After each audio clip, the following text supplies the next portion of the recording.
Heritage foods కి links ఉన్నది ఏంటంటే బోలేబాబా డైరీలు అని రెండు ఉన్నాయి. బోలేబాబా మిల్క్ ఫుడ్ ఇండస్ట్రీస్ అనేది ఒక డైరీ ధోల్పూర్ లో ఉంటది, ప్రైవేట్ లిమిటెడ్ కంపెనీ. ఇది owned by Krishna Murali Lal Agarwal and Tarun Agarwal, Govind Agarwal. Based on Rajasthan, New Delhi ఆ ప్రాంతంలో వీళ్ళు ఉంటారు. వీళ్ళతో హెరిటేజ్ వాళ్ళకు లింక్స్ ఉన్నాయి. కానీ ఈ టీటీడీ కల్తీ నెయ్యి సరఫరా ఉందే దానిలో ఇన్వాల్వ్ అయి ఉన్నది Bhole Baba organic milk limited, Jain వాళ్ళది, విపిల్ జైన్, ఓన్డ్ బై విపిన్ జైన్, రాకేష్ ద్వివేది.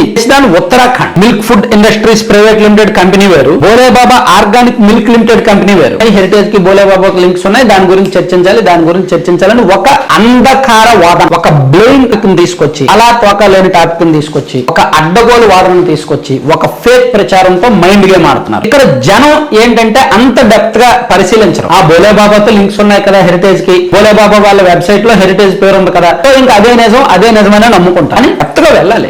ఒక బోలేబాబా డైరీ అనేది ఉంటే అన్ని బోలేబాబాలకు దానికి సంబంధం ఉండదు. సో పేర్లు ఒకటైనంత మాత్రాన వాళ్ళ వ్యవస్థ, వాళ్ళ సిస్టమ్, వాళ్ళ పనితీరు, వాళ్ళ కేసులు అన్ని కూడా ఒకటి కాదనమాట. కొంచెం లీగల్ గా అంత డెప్త్ గా ఎవరు కనిపెట్టరు కాబట్టి, అంత డెప్త్ గా ఎవరు వెళ్ళరు కాబట్టి పైన ప్రచారం వైసీపీ వాళ్ళకి కలిసి వస్తుంది.